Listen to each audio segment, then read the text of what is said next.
Assalamualaikum warahmatullahi wabarakatuh. Saya Muhammad Amri Hisham bin Zaiful Nizam, 070153, berserta rakan saya.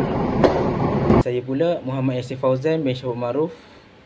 Nombor metik saya ialah 076944. Akan menerangkan muhasabah. Sekarang saya ingin menerangkan mengenai takrif muhasabah. Dari sudut bahasa, muhasabah bermaksud daripada perkataan hasabah yang bermaksud kiraan dan juga penilaian. Contohnya hasibun nafsi. Hasibun nafsi ni dia bermaksud sebagai mengira ataupun menilai dirinya sendiri. Okey, dari sudut istilah pula, muhasabah dia dimasukkan sebagai seorang hamba yang menilai dan mempersoalkan dirinya sendiri terhadap apa yang telah dilakukannya dari segi perkataan, perbuatan ataupun niat dia, dan membandingkannya dengan apa yang Allah telah perintahkannya dan apa yang Allah telah larangkannya. Muhasabah ini juga salah satu cara untuk penyucian jiwa dan merupakan tangga dalam seorang salih itu menuju ke jalan Allah. Jadi kita akan teruskan pada seterusnya, iaitu asas dan dalil bagi muhasabah. Jadi Allah SWT banyak menyentuh dalam Al-Quran ini betapa pentingnya muhasabah bagi kita ni manusia. Jadi antaranya disentuh ataupun disebut dalam Quran ialah surah Al-Hajj ayat ke-18 dan surah Al-Zalzalah ayat ke-7 hingga 8. Jadi kita terus pada surah Al-Hajj ayat 18. Jadi Allah berfirman, ya ayyuhalladzina amanu taqullaha wa tanzur nafsum ma qaddamat lighad wattaqullaha innallaha khabirum bima ta'malun. Jadi Allah berfirman, ya ayyuhalladzina amanu, wahai orang-orang beriman, pada kita lah orang-orang beriman, ittaqullah, bertakwalah kamu kepada Allah, wal tanzur nafsum ma qaddamat lighad, dan hendaklah tiap-tiap diri kita ni untuk melihat dan memerhatikan apa yang telah kita sediakan untuk bekalan hari esok, iaitu hari kiamat nanti yang bakal kita hadapi nanti. Wattaqullah, dan Allah ingatkan balik untuk kita ni bertakwalah kepada Allah. Innallaha khabirum bima ta'malun, dan sesungguhnya bahwasanya Allah ini adalah mempunyai pengetahuan yang maha mengetahui akan segala yang kita kerjakan. Dan seterusnya dalam surah Al-Zalzalah ayat 7 hingga 8, Allah berfirman, faman ya'mal misqala dzarratin khairan yarah, maka sesiapa yang berbuat kebajikan, walaupun kebajikan yang dilakukan itu sebesar zarah, nescaya akan dilihatkannya, akan direkodkannya dalam buku amalannya nanti.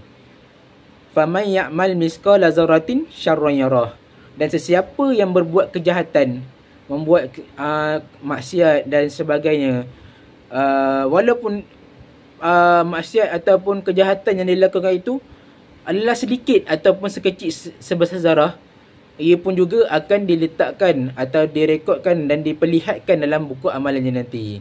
Jadi dalam ayat-ayat ini, dalam surah Al-Zalzalah ayat 8 ke ayat 7 hingga 8 ini telah memberi pengajaran kita kepada umat manusia untuk sentiasa kita bermuhasabah, mengenang balik, mengingati balik, adakah amalan yang kita bekalkan ni cukup untuk kita membawa bekalnya kepada hari akhir nanti, seperti yang dikatakan dalam surah Al-Hajj yang Allah katakan, tiap-tiap diri kamu ini mestilah melihat adakah kamu ni ada bekal yang cukup untuk ke hari kiamat nanti.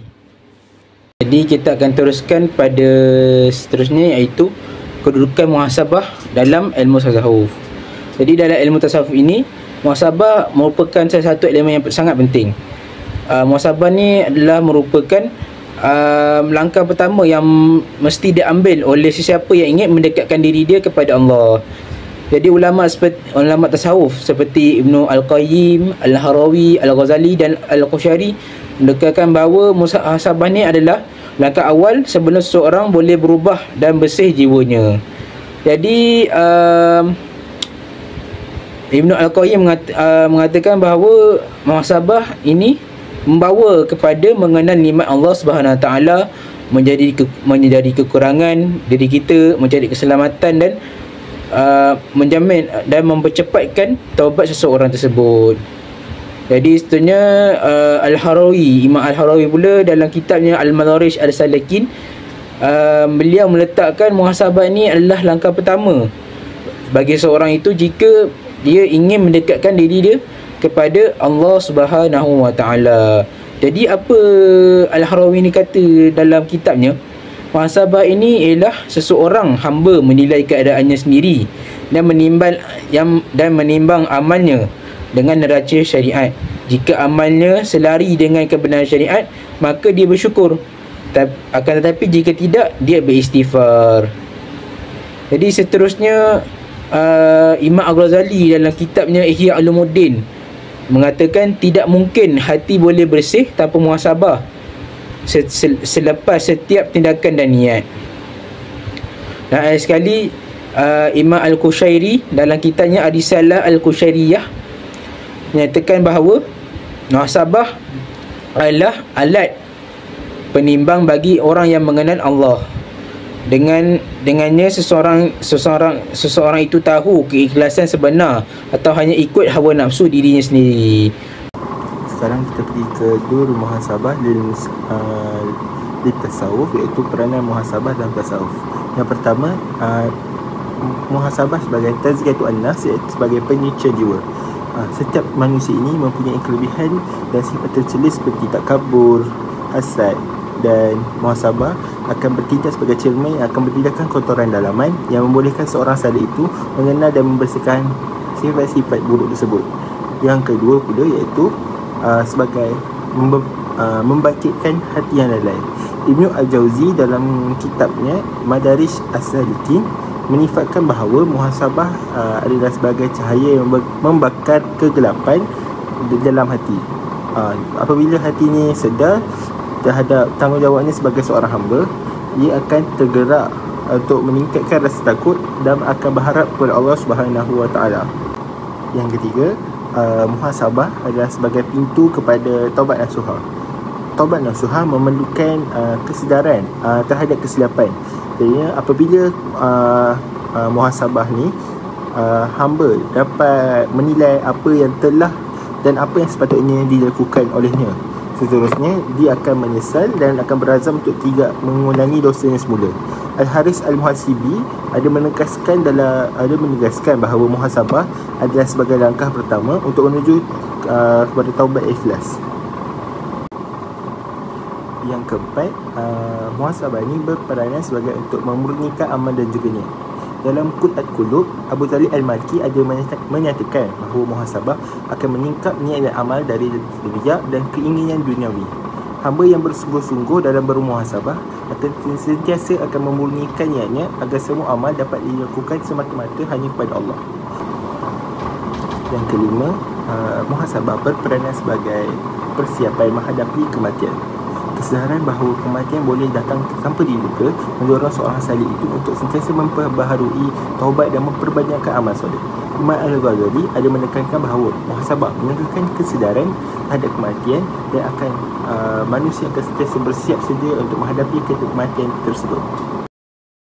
Sekarang saya ingin menerangkan mengenai kepentingan muhasabah bagi seseorang Muslim.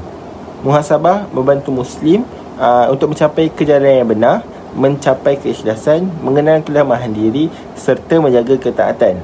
Imam Al-Ghazali ada mengatakan sesiapa yang tidak bermuhasabah setiap hari, maka dia tergolong dalam kalangan orang-orang yang lalai.